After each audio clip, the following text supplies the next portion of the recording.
You want me to put that on my Tudor?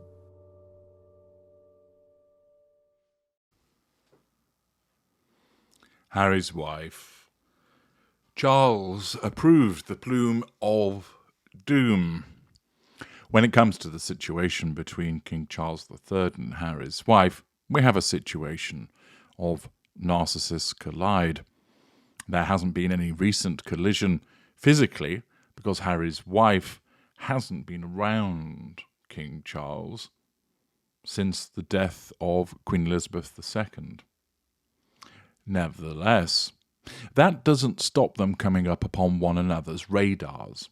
And when that does, as you know, their innate narcissism asks subconsciously this question: is she under control? Invariably, when they come up on one another's radars, there's no data, there's no information, and therefore the assumption is that the other individual is not under control. Unlike the relationship that takes place between Charles and Camilla, where there's narcissistic cementation, you don't have that between King Charles and Harry's wife.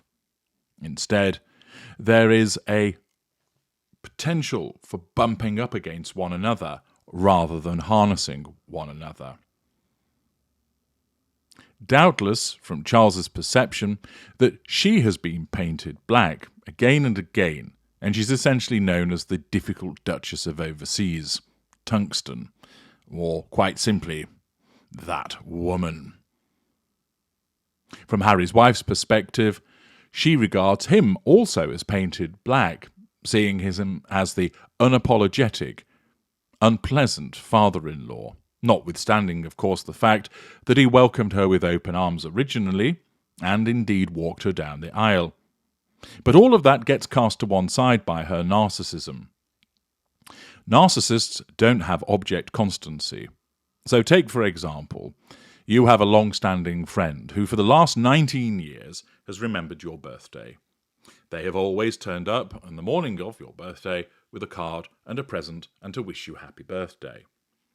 Then in the 20th year of your friendship, they don't turn up.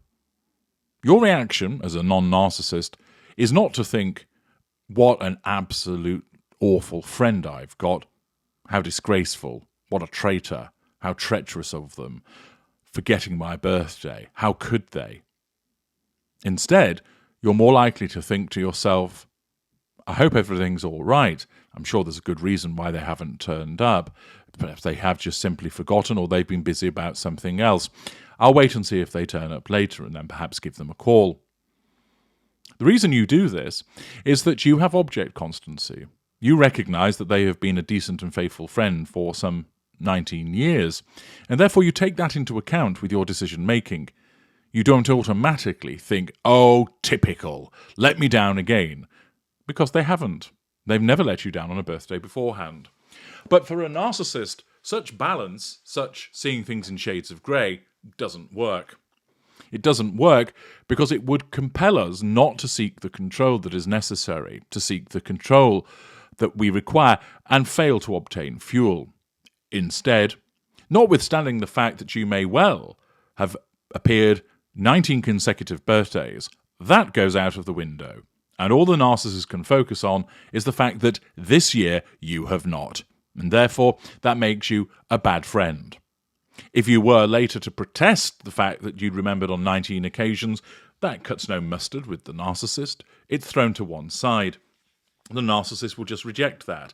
I'm not talking about last year, I'm talking about this year. This is a very important birthday. You're left thinking, why? It's your 37th. What's so special about that?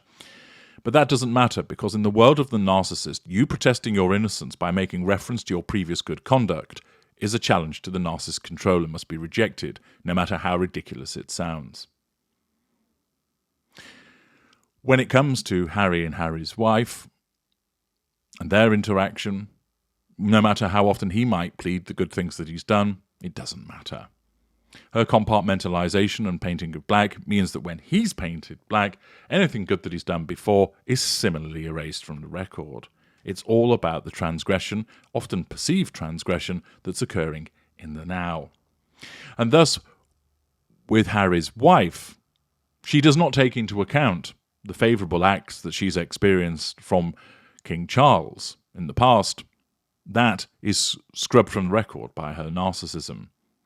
And therefore, when they come up on each other's radars, there's the necessity of asserting control over one another. According to cheatseat.com, it would appear that the recent coronation involved King Charles asserting control over his son, and also by extension his daughter-in-law, by having him purposefully obscured by the Plume of Doom. The reason for this is explained as follows. One of the questions leading up to King Charles III's coronation on May the 6th was about where Prince Harry would be seated, since he is no longer a working royal. It was reported that everything from the Duke's arrival at the ceremony to his seating was meticulously crafted to make sure there were no awkward encounters with his father or brother. Harry was seated in the third row next to the York family, but his view was blocked thanks to a gigantic plume in his Aunt Princess Anne's hat, and apparently the king knew that would be the case. For her brother's coronation ceremony, Princess Anne wore her military uniform underneath a velvet green cloak. She paired her look with a black hat, which had a huge red feather in the centre. The large plume would block the view of anyone seated behind the princess in Westminster Abbey, and that person ended up being Harry. Paul Burrell, who worked as the late Queen Elizabeth's personal footman for several years before moving to Princess Diana and Charles's household, explained that the king knew exactly where his youngest son would be sitting during the ceremony. In an interview with Spin Genie, Burrell said, "I feel that's been organised by the Lord Chamberlain's department. There's a massive seating plan where everyone has a pin, and it's been passed by the king, so nobody can say it's anybody else's fault, because he has the final say." The king knew where his second son would be sitting, right behind Princess Anne, and that gigantic plume in her hat, which I thought was divine intervention in many ways, she was blocking his view for most of the ceremony. While Harry attended the ceremony alone, Burrell believes that Harry's wife watched the coronation from the Sussex's home in California. "I'm sure she must have, because her husband was there, and she would want to see what her husband was doing, and surely she'd show the children," Burrell opined. "Archie's old enough now to be able to understand, 'Oh, that's Papa,' on the television. I'm sure that Harry's wife did watch it." There's a good chance that she did. Her necessity to know would mean that she would get up in the middle of the night to watch it, and also, in essence, to keep an eye on what Harry was up to.